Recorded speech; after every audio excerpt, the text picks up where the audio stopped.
Confirmation is what is shown as soon as your user submits the form. So last week, while looking into conditional logic, we did mention that this week we are going to look into confirmation types as well as form notification. So let's get in. Once you're logged into your WordPress site, go to WPForms, then click on Add New.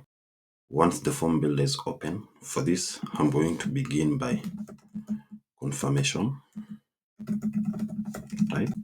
After that, I'm going to choose a simple contact form for this matter.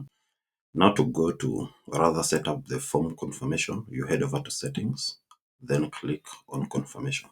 From this page, by default, we have the confirmation type set as message. So this is actually what is usually shown as soon as the user submits the form on your site. And this is how it looks like. So let's say that, and the name is Mike Kipruto, then test at WPForms.com, then these are test. As soon as I submit, you'd see that this message, thank you for contacting us, we will be in touch shortly. So this is actually the default one.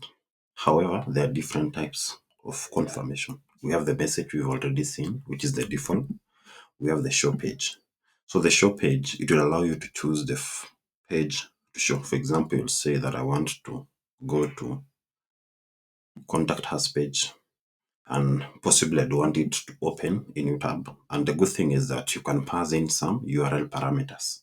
So the advantage with this, by passing the URL parameters, you can be able to do the tracking, and also you can be able to dynamically populate some of the values. So as soon as I do this, let me save that and preview. So I want it to go to contact us page. So Mike Kipruto, then test.com, then this is go to a page. All right, then we submit.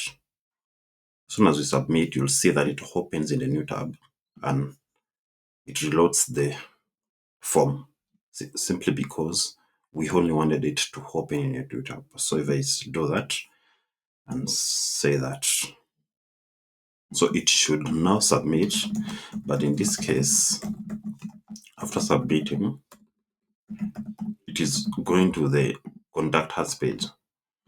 Go to the page. All right, so I'm going to submit that. As soon as I submit, it goes to the contact us page. Sometimes you want it to go to the previous page, so you just do this previous page referrer. So this will now go to the page that referred our form to. So for that to make sense, what I'm going to do is I'm going to embed on a new page. This is a form page. All right. After that, I'll create that particular form page, then save it. After saving it, it should appear in the menu. So this is actually the form page. So what I'm going to do is I'm going to click on this, and the referred page is contact us page. So I'll click on form page. Then now we have our form. Then I say test at WPForms.com. So these are form referrer. All right. Then I'll submit. So as soon as I submit, you'll see that it redirects to the. So this is actually handy in the event that you have a, let's say you have your content behind a content management, or rather you have your content behind any restriction. So you would want the user to first of all log in, submit the page, and go back to that very page to continue reading the article. So this is one of its usage. So I'll go back there. So now that we've seen confirmation page, or rather going to the previous page, the next thing that I'm going to do is another type is to go to a URL. So going to a URL is almost similar to going to the previous page, but on this case, you can even redirect it to go to a different website. For example, I want it to redirect to WPForms.com and say that. Let me make sure that is working. So I'm going to copy this URL. It needs a valid URL. So meaning it will check for validation. You're supposed to pass in all the URL parameters. Then for this, I'll say that I need it to open a new page.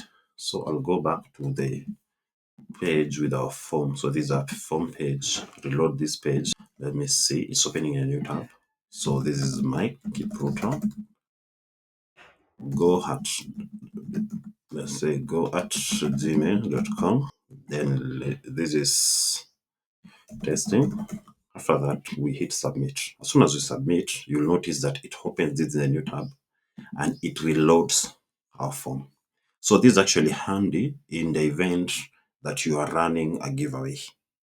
And for the giveaway entry, one is supposed to first of all submit the form, then they will be redirected to that particular page. So that is the different confirmation type, and that is the advantage. So personally, I like going to the previous page referrer, especially on my website, where a user comes in, reads the entire blog post that I've written, but I want to get their details, but I will still refer them back. And sometimes it's also useful not to pass the URL parameters.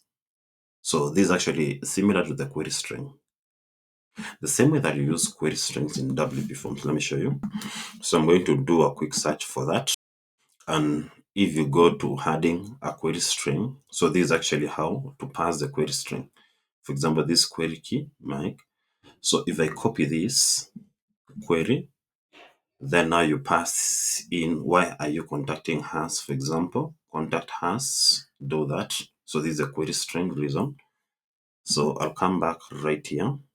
And if I want to go back, or rather to go to a certain page, let's say that we have a second form. So for this to make sense, I'll go back to this website, then go to pages.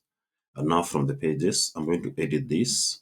Then let me see all the forms that I have. I want to have this form demo 1. All right. So I'm going to embed form demo 1 form right there. Okay. Then I'll open that in a new tab. But again, I'm going to edit this particular form. Then I'm going to add something like a single text field. And let's say this is the reason. Or rather, let me just pass this as a subject. Then I'm going to pass now the query string. So I'll just come to the default value right there. Then I'll just pass the same way that we've passed in our documentation right here. So contact reason. So I'll copy that key. To edit it, you simply click on that. Then you pass that. All right. Okay. Then we come back right here on this. So we come to that. Then we pass in that query string. Then for this, we are going to direct it to that. Then save it. All right.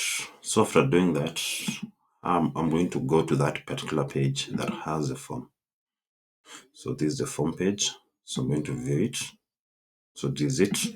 So my keep router test at gmail.com testing. So if as soon as I submit, you'll see that it will pass that query string.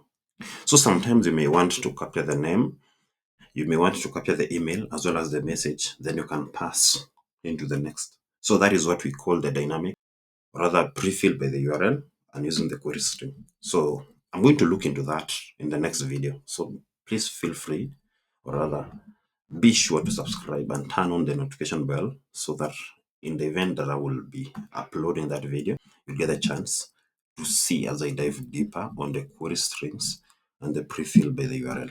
So that is what I wanted to show. So the next thing is about notification. So form notification is important simply because personally I believe that in the event a form is submitted, that is the beginning of a bigger conversation. Or rather, that is the beginning of the end goal of why in the first place you had a form. So number one, you can enable the notification, which by default in WP Forms is enabled.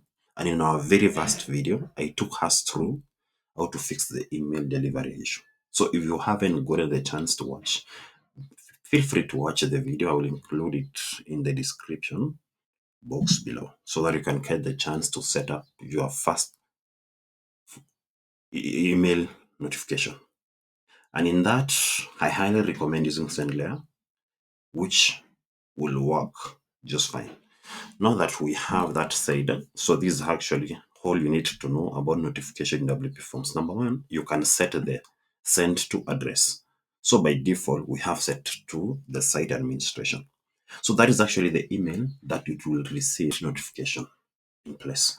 So if you want now to have multiple of them, you can separate them using comma. For example, this one is that then if I had a comma and I say that I want it to set to that Gmail, or I want it to set, let's say, to the person that is submitting the form to get that email, I'll simply click on this icon, then select that email. So as soon as I submit, they'll be able to get the notification. The next thing, we have the email subject line. So that is what appears in your Gmail. So for that, you can be able to pass in the first name. For example, you can say a new submission from, then do that, remove the rest of them, then you can say first name. So these will say these are new submission from the first name. Then the next one is actually the form name. You can be able to change the form name. So by default, you can be able to change the form name. So you can pass in smart tag, such as, let's say you want this to, let's say you want it to have the name, all that, and as well as a number of smart tags. So in the future, I will be sure to take you through all you need to know about smart tags in WP Forms. So that is the reason why you should be subscribing already, following us on TikTok and all our platforms to get these amazing tutorials that you can make the most of your own website. The next one, the from email, by default, we highly recommend that you allow your email mailer, or rather the SMTP mailer, to handle the from email. Because sometimes some of the email mailers are strict and they need only authenticated and verified emails to send that. So by default, I love in my WP form settings to have this enable, WP Mail SMTP settings to have this enable, force from email. Then we have now the reply to email. So the reply to email is simply the email that you'd want it to be replied to, or rather, as soon as you're sending an email. Let me show you how it looks like. This is actually how it looks like. So I'm going to save this, then I'll say these are testing, then submit. So as soon as I submit, I'm going to go to my inbox, or rather to my Gmail, to download this. So you'll see that this is the new entry confirmation. So if you come here, you'll see that the reply to email that is actually passed. So this is actually that. So that is actually the reply to email. Sometimes you don't want it placed there simply because it will make it easy to reply to the person that submitted. And the last thing they're going to look is the email message. So this is actually the body of the email. So by default, we have it set to hold the fields. But the good thing is that you can be able to even display specific. For example, if you don't want to have it as all, you're going to simply delete. Then you click on that. Then you can say that you want the first name. You can say that, hey, Mike, hey, then for reaching out to us about. Then now you can pass in the message right here. So I can simply say this is actually the message, which is this one. Then you can tell them we shall get back to you shortly. All right. Then you close with that. Then I'm going to remove all these rest. Let me have it by default to go to my site website admin, or rather my site admin website. So Mike recruiter. So let's say just at test.com. Then you can say, how are you? Please keep me posted on my website progress when you get a chance. All right. So these are messages Then I'm going to submit that. All right. Then we go back to our email inbox, do that. So you'll see that new submission from Mike. That is actually my first name. Hey, Mike Program, thank you for reaching out to us about. And this is actually the message. And that is actually how it looks like. Then the next thing on this is you have, if you go to advanced, so now there are different email templates that you can use. For example, you can say you want to enable entry attachment, or rather, if you enable entry attachment, you'll have the option now to have all, for example, all the fields. That is it. Then now you can pass the file name to that, and now you can choose the template that you do want. You can say that you want the contact template. So if for that, you'll have the options to preview. So if you preview, this is actually how it looks like inside your email. You say you want the modern. This is actually the modern, how it looks like. You say you want the elegant template. This is how the elegant template looks like. You want that, and you want the tech, and this is actually how the tech looks like. So by default, we have set the default that, but for me, I'm going to set to the tech. After having as the tech, and I'll enable this, then I'm going to submit as my router, then test at Gmail. No, sorry, I'm supposed to preview the correct my router, test at gmail.com, testing. Then we're going to submit. As soon as we submit, I'll go back here, reload. You'll see this is coming, and you'll see this actually has been attached. My entry has been attached as CSV. All right, then I'm going to close that, and you'll see how now the template looks like is a bit different than the very first how it was. So that is it about form notification and email confirmation in WP Forms. So if you want to send multiple notification based on conditional logic that I looked into last week, so be sure to check my video that I uploaded last week. And if you have any question, feel free to leave out. Thank you for staying with us, and see you next time.